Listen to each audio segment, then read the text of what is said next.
Salut à tous. Et c'est reparti pour une nouvelle rediffusion de critique Instagram. Et aujourd'hui, je vais vous présenter la critique de Cimetière de Kevin Coach. Et juste au cas où, je vais vous expliquer pourquoi est-ce que je fais des rediffusions sur YouTube. Comme les vacances approchent, je me suis dit, je n'aurai peut-être pas le temps d'aller au cinéma. Enfin, pas aussi souvent que d'habitude. D'autant que pour l'instant, il n'y a pas beaucoup de films intéressants. Et en même temps, j'ai constaté que sur Instagram, ce n'est pas le meilleur endroit où on peut regarder des vidéos. Alors je me suis dit, pourquoi est-ce que tu rediffas ça sur YouTube, histoire que les gens découvrent tes débuts. Et je me suis dit, mais tu parles Charles que je vais faire. Alors, je vous explique le plan. Chaque mercredi à 11 h, vous aurez droit à certaines rediffusions de critiques Instagram. Déjà, ça me permet d'avoir un peu de recul sur mon précédent travail, et en plus, ça me donnera l'occasion de vous présenter mes débuts, avant de m'être lancé sur YouTube.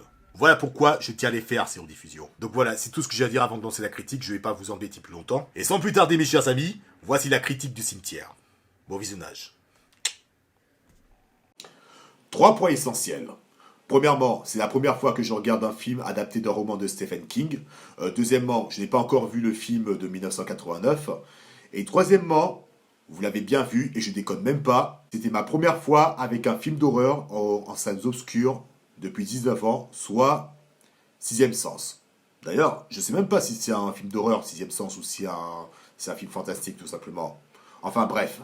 La raison à tout ça, c'est que moi, les films d'horreur, c'est pas trop ma tasse de thé. Voir des gens se faire mutiler pour rien, par accident, des zombies, des textes qui explosent, quoi encore, des jumpscares et tout le tralala qui va avec. Moi, franchement, c'est pas mon registre favori. Limite, je préfère voir ça dans un jeu vidéo ou dans un manga. Voilà, ça c'est plus graphique, on va dire. Quoi encore? Ah oui, et quatrièmement, je n'ai pas lu un seul roman de Stephen King.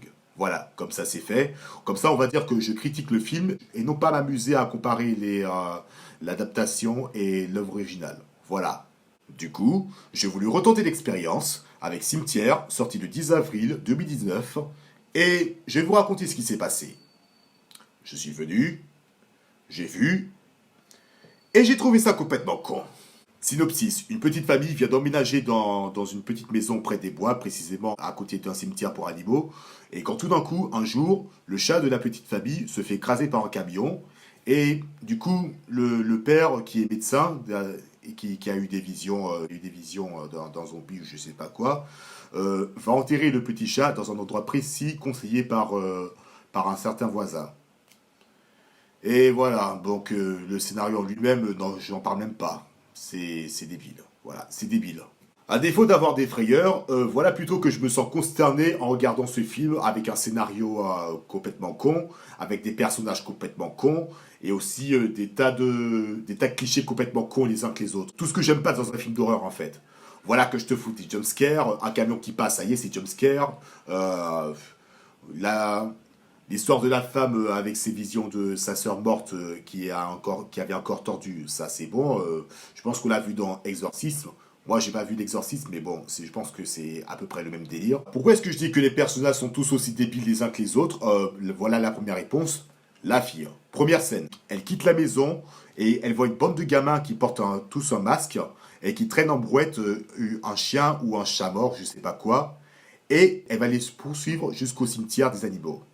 À aucun moment tu te sens en danger là. Ok, c'est un petit cimetière pour animaux, mais c'est quand même pas très bête. Hein. Des gamins qui portent un masque. T'es à 9 ans, t'es quand même en âge de savoir qu'il existe des sectes, non? Ensuite, le voisin, Judd. Alors, à un moment du film, il invite le médecin, le père de famille, qui s'appelle Louis au passage. Il envoie à un endroit précis du cimetière des animaux. Mais cet endroit, c'est un endroit magique. Je vais pas vous dire en détail ce qui s'est passé, mais c'est quelque chose qui a fini par ruiner la famille à Judd, mais aussi la famille à Louis. Et ça, c'est complètement con en fait. En gros, le chat ressuscite grâce à cet endroit précis, de sorte à ce que Ellie, la fille, ne se rende pas compte qu'il a été écrasé par un camion. Sauf que ça a fini par dégénérer la suite. Bon, par contre, la suite va être du spoil, donc c'est pas grave, de toute façon, je vous déconseille fortement ce film. Par contre, ceux qui ont lu le roman ou ceux qui ont vu le film de 89, dites-moi ce que vous en avez pensé, ça m'intéresse énormément. Quant à nous autres, vous savez ce qu'il vous reste à faire.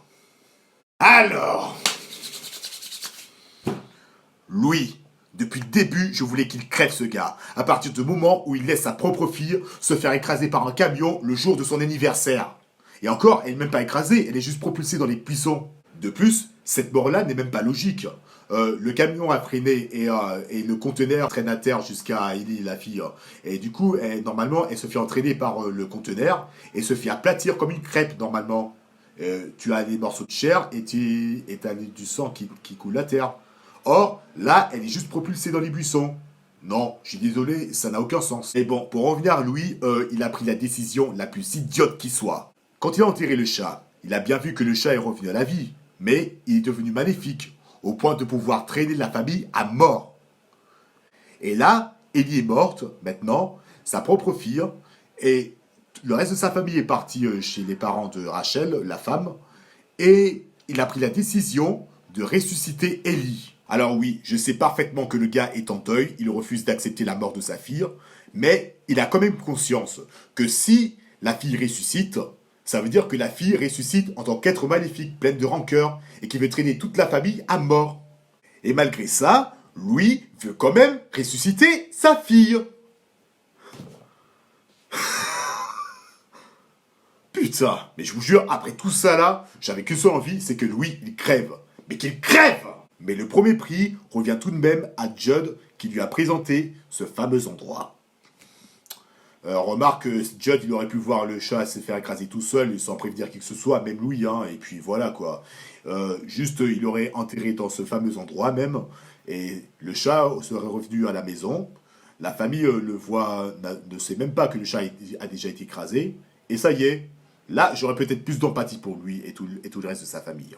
Enfin bref, j'aime pas les films d'horreur et vous le savez déjà, et ce n'est certainement pas Cimetière qui me fera changer d'avis. Alors peut-être un autre film d'horreur de meilleure qualité, peut-être de meilleurs scénarios, de meilleures raisons d'avoir des jumpscares et tout. Mais bon voilà. Si, après tout ce que je vous ai dit, vous avez quand même envie de voir cette deuxième adaptation de Cimetière de Stephen King, libre à vous. Mais franchement, je vous avertis, vous n'allez pas du tout être content. Et je vous conseille sincèrement d'aller voir un autre film. Si vous avez la chance d'avoir la carte UGC limitée, alors je vous conseille d'aller voir un autre film, histoire de digérer cette déception qu'est Cimetière. Et c'est ce que j'ai fait avec Vice. Mais bon, ça, c'est une autre histoire.